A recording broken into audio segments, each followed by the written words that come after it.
Apple a tenu une conférence où il se savait très attendu par le grand public, mais aussi par l'industrie, notamment sur ce qu'il avait à présenter en matière d'intelligence artificielle. Je vous propose de revenir sur les fonctionnalités les plus marquantes de la WWDC 2024, qui a été riche en nouveautés et en mises à jour.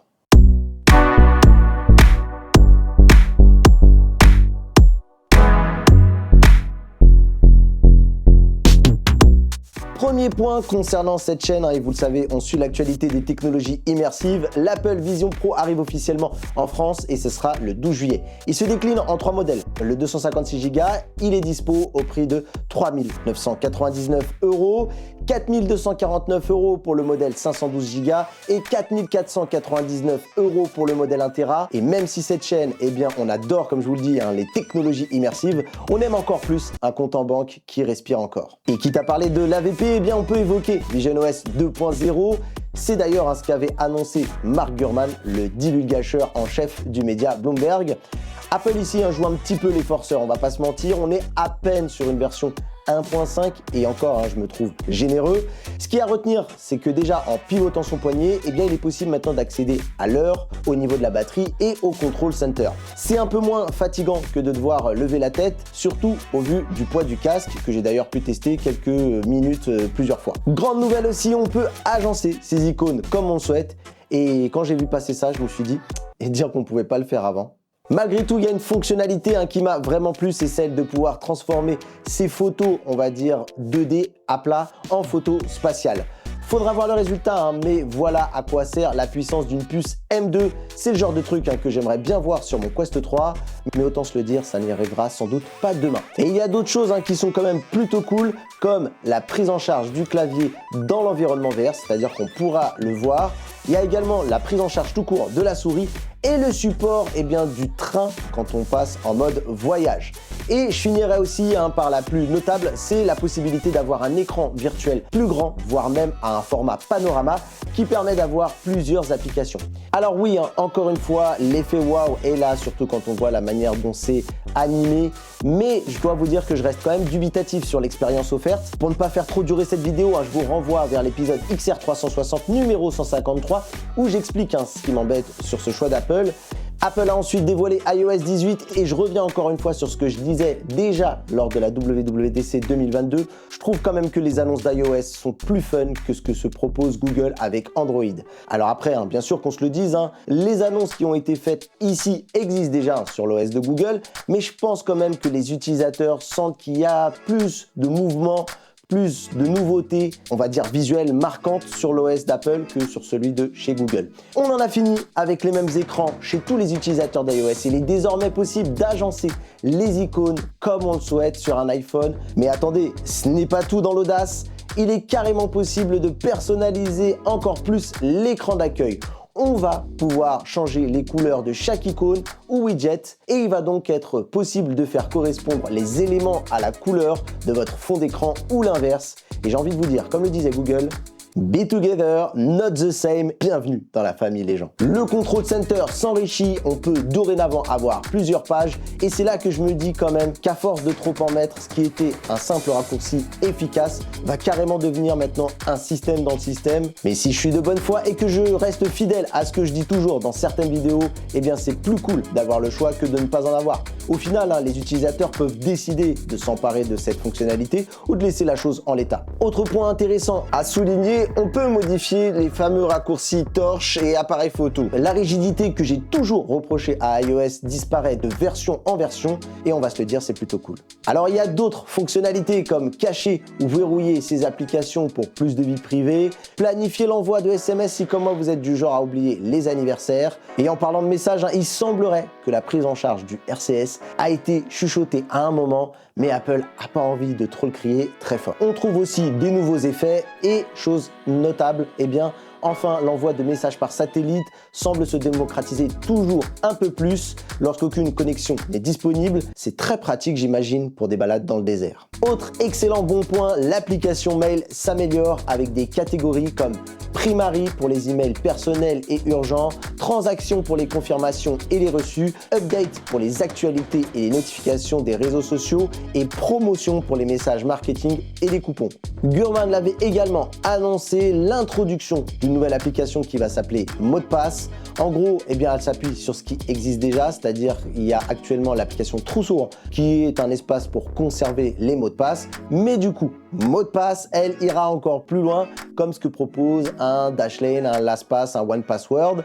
On va retrouver eh bien, de l'analyse des mots de passe. Apple vous préviendra s'ils sont faibles, utilisés à de multiples reprises ou s'ils se sont retrouvés déjà dans la nature. On pourra d'ailleurs même créer des groupes aussi pour partager des accès si besoin. Ça, c'est un mauvais bail pour eh bien, les applications que je viens de citer juste avant qui ont un modèle économique qui sont payantes. Si Apple propose une solution gratuite, ça risque d'être compliqué. Alors, je ne vais pas pouvoir faire toutes les annonces, il y en a vraiment trop, mais je voulais quand même faire une petite mention aux AirPods avec la possibilité de répondre à une requête vocale juste en secouant la tête. Typiquement, Siri vous demande, eh bien, si vous avez demandé quelque chose parce que quelqu'un peut-être l'a activé par inadvertance ou vous l'avez activé pour lui, et il suffira simplement de secouer la tête pour faire non et vous n'aurez pas besoin de le dire oralement. Je trouve que c'est une très bonne idée. En ce qui concerne la santé, WatchOS 11 introduit la charge d'entraînement, une façon perspicace de mesurer l'impact de l'intensité et de la durée de vos entraînements sur votre corps au fil du temps. Il y a également une nouvelle application de métrique vitale qui vous permet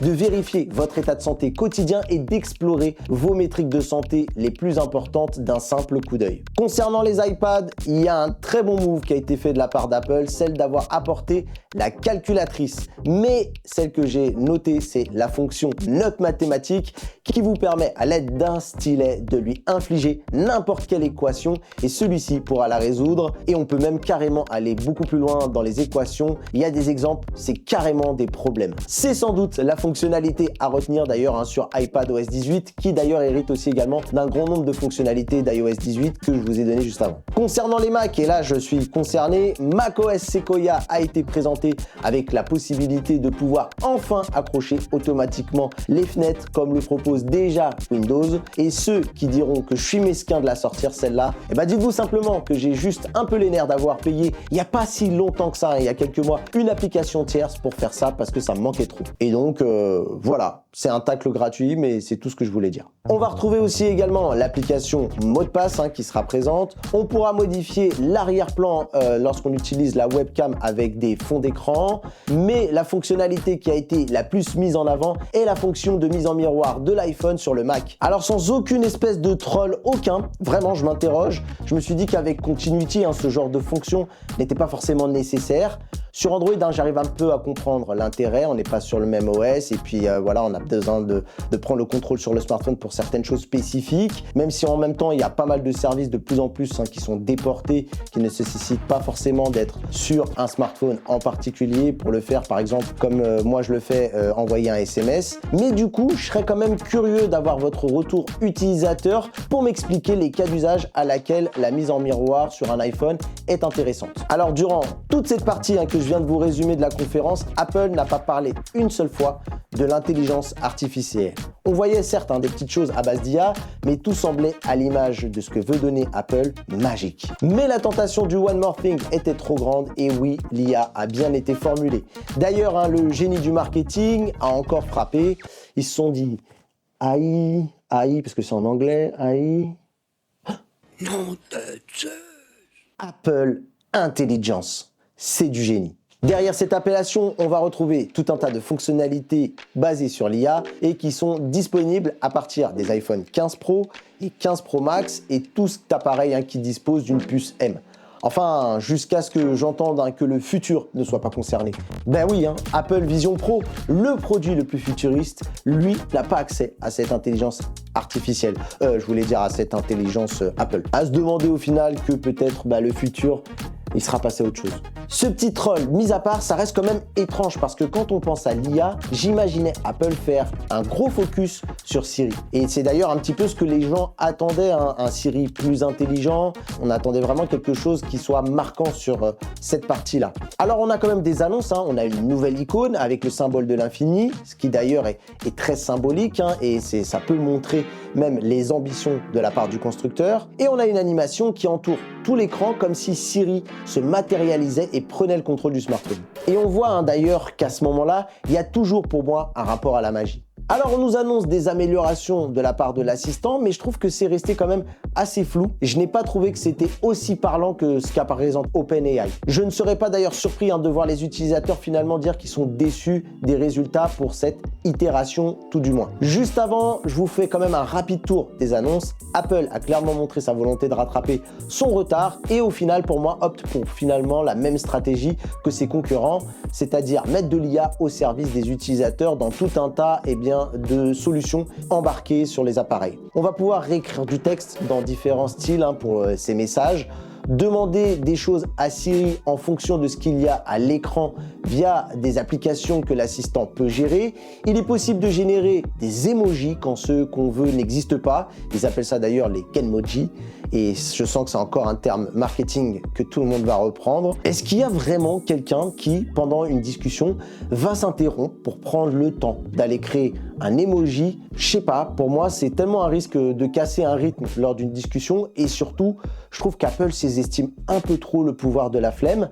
Mais encore une fois, je peux me tromper. On va retrouver aussi également un service qui s'appelle Image Playground et qui va permettre de générer des images, mais on voit que c'est quand même très encadré par Apple. On peut vraiment générer que des choses au look artistique, pas de réalisme pour justement s'affranchir des complotistes qui souhaiteraient l'utiliser. Tout ça est d'ailleurs faisable en local et on le sait, les puces d'Apple sont designées depuis longtemps pour le jour où l'IA ferait son ascension, ou tout du moins il l'avait designé pour ce qu'on appelait à l'époque le machine learning. Pareil pour tous ces cas d'usage, Apple ici nous fait une démonstration de la capacité de ces modèles d'IA fait maison. Mais c'est là où pour moi il y a une coquille dans la vitrine, c'est que soit cette IA montre déjà très rapidement ses limites, soit c'est une volonté assumée de la part d'Apple de vouloir la brider. Dans cette conférence, Apple annonce qu'un partenariat a été fait avec OpenAI et que ChatGPT prendra le relais quand les requêtes des utilisateurs seront complexes. Et c'est là que je me demande si Apple ne fait pas rentrer le verre dans la pomme.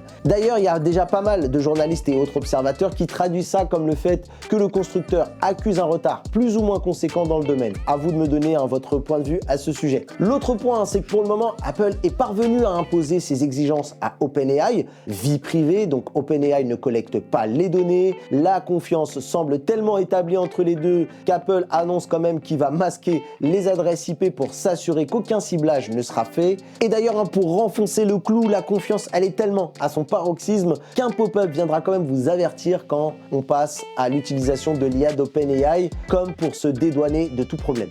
Bref, il y a pour moi quelque chose de très bizarre là-dedans. Autre point qui m'a fait tiquer, l'utilisation sera gratuite et on aura le droit à ChatGPT 4.0. Les utilisateurs payants de la solution d'OpenAI pourront néanmoins quand même l'intégrer pour pouvoir accéder aux fonctionnalités les plus avancées. Alors quand je fais la somme de tout ça, je me demande quel est l'intérêt d'OpenAI d'avoir à signer ce type de partenariat, si ce n'est que pour finir de rentrer dans l'inconscient collectif des quelques élèves du fond de la classe qui n'ont toujours pas compris le nouveau paradigme dans lequel on est. Que se passera-t-il si la donne s'inverse, c'est-à-dire que OpenAI devient celui qui est en position de force devant Apple? Alors je me dis que j'ai peut-être des zones d'incompréhension dans mon raisonnement. C'est vrai qu'au final, quand on regarde, il se passe des choses assez similaires de la part de Google et Apple.